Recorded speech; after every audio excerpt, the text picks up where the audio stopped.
اللہ کہتا ہے تو سامنے والوں کو لگتا ہے کہ نہیں یار آج میں نے کچھ کیا ہے جبھی تو جزاک اللہ کہا گیا. تو بہرحال اپنے بچوں کو اپنے گھر والوں کو اعتماد بھی دلائیں اور بہت اچھے مدنی پھول مفتی صاحب نے دیے. ہمارے ساتھ حاجی یافر اتاری رکن شورا غالباً کنیکٹ ہو گئے ہیں. ہم بڑھتے ہیں اپنے سیگمنٹ آج کے مہمان کی طرف جو آج ہم نیا شروع کر رہے ہیں اور حاجی یافر اتاری سے کچھ گفتگو کریں گے. جی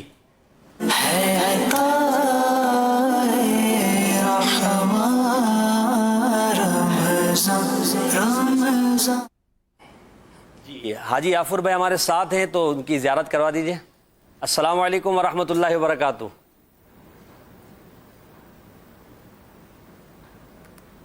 حاجی صاحب کی آواز نہیں آ رہی.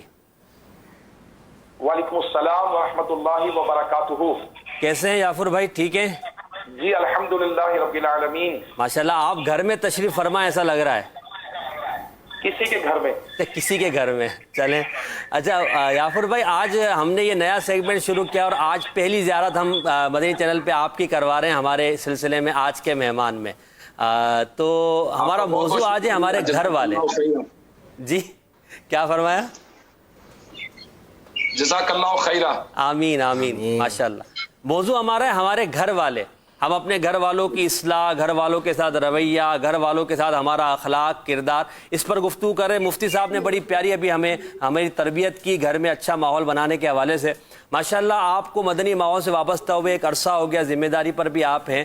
تو گھر والوں کے ساتھ ہمارا انداز کیسے اچھا ہو اس پر آپ کچھ ہمیں ارشاد فرمائیے گا. الحمدللہ رب العالمین والصلاة والسلام علی سید الانبیاء والمرسلین اما بعد فاعوذ باللہ من الشیطان الرجیم بسم اللہ الرحمن الرحیم. اس میں آپ دیکھیں محسن بھائی کہ اللہ تبارک و تعالیٰ نے اسلام کو ایک مکمل کمپلیٹ ضابطہ حیات قرار دیا، بے شک کوڈ آف لائف. اور ہر معاملے میں اسلام نے ہماری تربیت فرمائی ہے اور نبی کریم صلی اللہ تعالی علیہ وآلہ وسلم کی ذات گرامی کو کامل نمونہ قرار دیا گیا. تو لہٰذا جو کمپلیٹ نمونہ ہے گھر والوں کے ساتھ سلوک کیسا ہونا چاہیے، پہلی بات تو یہ ہے کہ جس طرح اللہ تبارک و تعالیٰ نے حکم دیا اور رسول اللہ صلی اللہ تعالی علیہ وآلہ وسلم نے کر کے دکھایا، ہمارا سلوک ایسا ہونا چاہیے. فرسٹ آف آل تو یہی بہت. اینڈ سیکنڈ یہی ہے کہ پھر احادیث مبارکہ کی کتابیں الحمدللہ ہماری رہنمائی کرتی ہیں. صحابہ کرام علیہم رضوان کی زندگیاں نبی پاک صلی اللہ تعالی علیہ وسلم کی سنت سے لبریز، اور پھر الحمدللہ اولیاء الزام نے ہمیں پریکٹیکلی طور پر لوگوں کے بیچ میں رہ کر دکھایا، کر کے دکھایا. اور آج کل کے دور میں شیخ طریقت امیر اہل سنت مولانا محمد الیاس عطار قادری صاحب آپ لوگوں کے بیچ میں رہ کر ہمیں نبی پاک صلی اللہ تعالی علیہ وآلہ وسلم کی سنتیں بتا رہے ہیں، سکھا رہے ہیں. ایٹیٹیوڈ کیسا ہونا چاہیے یہ آپ ہمیں کر کے دکھا رہے ہیں. اور بالخصوص الحمدللہ آپ نے ان دنوں میں دیکھا ہوگا کہ ماشاءاللہ وہ چھوٹے حسن رضا جو ہیں جی جی امیر علیہ سنت دامت برکاتہم العالیہ کے جو رضائی پوتے ہیں، امیر علیہ سنت دامت برکاتہم العالیہ کا ایٹیٹیوڈ کیسا ہے، رویہ کیسا ہے، دلجوئی کیسی ہے، خیرخواہی کیسی ہے اور کس طرح کا انداز ہے. اللہ تبارک و تعالیٰ کرے کہ ہم سیکھنے والے بنے. آج کل کے دور میں جو بدقسمتی ہے وہ یہ ہے کہ جن چیزوں کی ہمیں ضرورت ہے، جس علم کی ہمیں حاجت ہے، وہ عام طور پر ہم حاصل نہیں کرتے، اور جو حاصل کرتے ہیں وہ عام طور پر ہمارے لیے کام کا نہیں ہوتا. بالکل. یعنی فضول چیزیں، گیمز میں لگے رہتے ہیں، کھیلوں میں لگے رہتے ہیں، ادھر ادھر کی معلومات جس کی ہمیں حاجت نہیں ہے زندگی میں. اور جو ہماری زندگی گزارنے کے سنہرے اصول ہیں، بہترین اصول ہیں، وہ عام طور پر ہم سیکھتے نہیں ہیں. تو ماشاءاللہ مفتی صاحب نے بھی گائیڈ کیا شیخ طریقت امیر اہل سنت مولانا محمد الیاس قادری صاحب کے گھر میں مدنی ماحول بنانے کے مدنی پھول، اور پھر اسی طرح سے مدنی نماز کا رسالہ. اور واقعی ایک والد جو ہے جو اپنے گھر کے لیے ایک نمونہ ہے. اگر والد کا ایٹیٹیوڈ نرم ہوگا، رویہ ٹھیک ہوگا، بہترین ہوگا، زوجہ کے ساتھ نرم طبیعت جو اسلام نے کہا گیا وہ ہوگا، اور زوجہ کے ساتھ بہترین سلوک ہوگا، تو بچوں پر اس کے بہت پازیٹیو ایفیکٹ آئیں گے.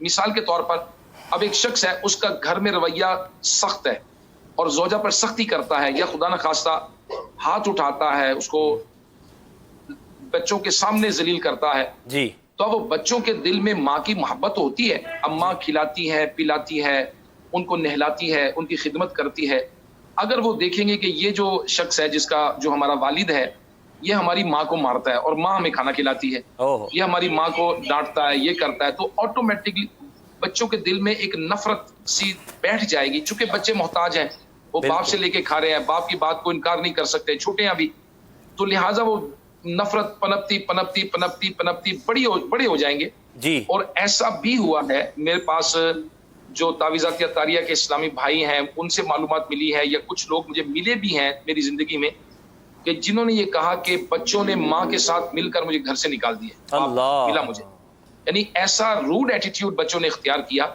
اب یہ نہیں کرنا چاہیے، والد جیسا بھی ہے وہ والد ہے، اسلام نے اس کو حق دیا ہے، بالکل اس کو حق دیا ہے، لیکن والد آج یہ غور کر لے کہ میں جو کاش بو رہا ہوں کل کو خدا نخواستہ یہ مجھے کاٹنا نہ پڑ جائے۔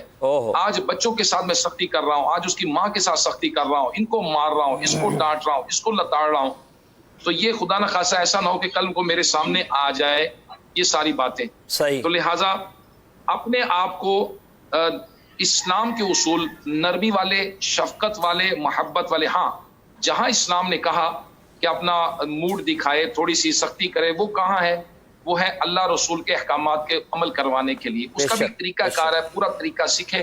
اللہ کرے دعوت اسلامی کے مدنی چینل سے وابستہ ہو جائیں، آج کل کے دور میں فیضان فرض علوم ہے، دعوت اسلامی کے آن لائن کورسز ہیں، ان کے ساتھ جب انشاءاللہ وابستہ ہوں گے تو ہمیں علم کا ڈھیروں خزانہ ہاتھ آئے گا، اور کس کے ساتھ کیسا سلوک کرنا ہے، کب کہاں کیا بولنا ہے، انشاءاللہ عز و جل ہم سیکھیں گے۔ ماشاءاللہ۔ یافر بھائی ایک کال بھی ہے، ہم کال چلا رہے ہیں، آپ تک بھی انشاءاللہ آواز پہنچے گی، اس کا جواب دیجیے گا۔ جی کال چلائیے گا۔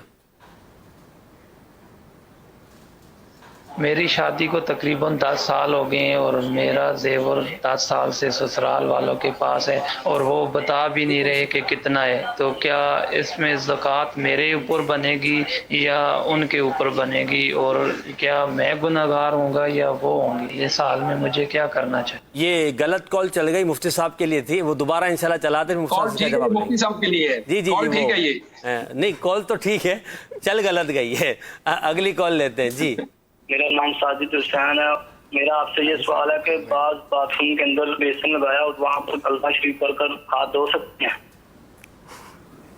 جی یہ پلیز دوبارہ ذرا مجھے فرمائیے، کیا انہوں نے کہا؟ کان میں بولیں۔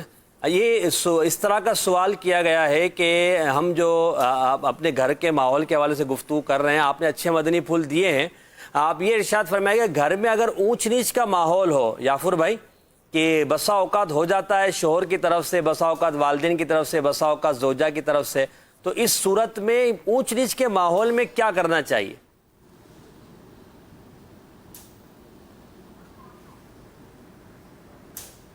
اگر انسان آپ دیکھیں دنیا کے اندر کتنے ہی معاملات ایسے ہیں جو ہماری مرضی سے نہیں ہوتے، مثال کے طور پہ بعض اوقات ہم کہیں جاب کے لیے جاتے ہیں اور وہاں ماحول ہمارے مطابق نہیں ہوتا لیکن ہم اپنے آپ کو ایڈجسٹ کرتے ہیں۔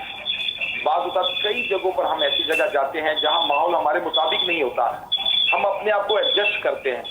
تو جس شخص میں فلیکسیبلٹی نہیں ہوتی،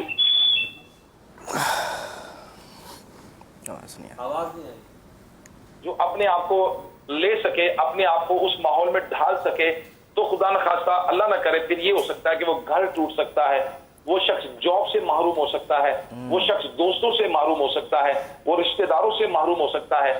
تو بندے کی طبیعت کے اندر فلیکسیبلٹی ہونی چاہیے۔ کیا بات ہے، ماشاءاللہ، بہت شکریہ یافر بھائی، آپ نے کچھ مدنی پھول ارشاد فرمائے، اللہ تعالیٰ آپ کو برکت عطا فرمائے۔ مدنی عطیات کے حوالے سے اگر آپ کچھ ترغیب دلانا چاہیں۔ صلو علی الحبیب صلی اللہ تعالی علی محمد۔ آج ہمارے ساتھ رکن شورا حاجی یافر